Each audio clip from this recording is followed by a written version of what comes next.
country to put national interests first and reject foreign national security, food security, infrastructure development, education, healthcare, that could compromise Nigeria's interests, stressing that national priorities and ethical considerations must guide their operations.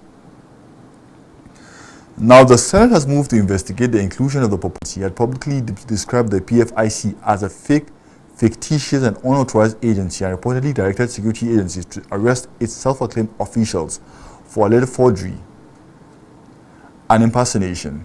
The said fake agency was still captured in the 2026 Appropriation Act with an allocation of 1.3 billion naira. Senator Carroll expressed concern that the inclusion of an allegedly non-existent agency in the national budget had exposed weaknesses in the budget preparation and appropriation process, undermined public confidence in the National Assembly, and subjected the federal government to criticism over transparency, accountability, and fiscal governance. Now, the Senate on Wednesday passed for second reading a bill seeking stiffer penalties for offenders involved in counterfeit medicines and unsafe food products, including a proposed 15-year jail term for medicine hawkers. The proposed Counterfeit Medical Products, Fake Drugs and Unwholesome Processed Foods Prohibition and Control Bill 2026, sponsored by the Senator Representative Drug Administration and Control (NAFDAC). According to Senator Suleiman, the proposed legislation is aimed at protecting Nigerians from preventable deaths and disabilities caused by fake medicines, while restoring confidence in the country's healthcare system and the legitimate pharmaceutical industry. Although some lawmakers call for clarity on the proposed NAFDAC Act, Senate President Godswill Akpabio, in his remarks, thanked senators for their contributions, saying concerns over the relationship between the proposed legislation and the NAFDAC Act will be addressed during the committee stage. To strengthen enforcement, the bill empowers NAFDAC to deploy modern product tracking technologies, establish national and state enforcement task forces, inspect facilities, seize counterfeit products, arrest suspects, seal premises, and intensify surveillance at the nation's ports of entry. Although some lawmakers call for clarity on the proposed NAFDAC Act, Senate President Godswill Akpabio, in his remarks, thanked senators for their contributions, saying concerns over the relationship between the proposed legislation and the NAFDAC Act will be addressed during the committee stage.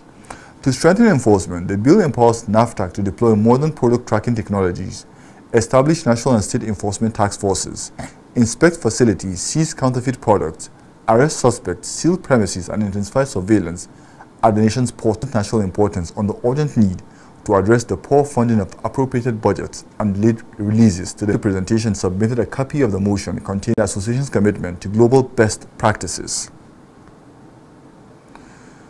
Now, the chairman of Kwali Area Council, Mr. plans by his administration to train young people in irrigation farming as part of Nigerian girls from the Republic of Mali. Abandoned dam constructed several years ago by a former member representing Abuja South Federal constituency in the House of Representatives. He explained that the dam would be rehabilitated and utilized to support irrigation farming for interested youths across the area council. Mr. Daniel Kwali disclosed that the council is also making arrangements to procure irrigation equipment and other farming machines, which will be distributed to youth groups participating in the program to enable them commence dry season farming. Channels, sharply grab your GoTV decoder, GoTenna plus 1 month jolly for only 15,000 naira. Live on Super Sport, only on GoTV. Aso Briefing. Watch us live on DSTV channel 392, also on StarTimes TV channel 127 and Free TV channel 507. We are also on Richard Band channel 38. Now, the Nigerian Meteorological Agency, NIMET, in collaboration with the International Livestock, in fulfillment of that commitment, the items were officially presented to the provost of the institution on behalf of the chairman by the Chief of Staff, Yunus Abdullahi Abuja of Nursing Sciences, expressed profound appreciation to Comrade Ikwa for honoring his promise within a short period. The management described the donation as a catalyst for community development.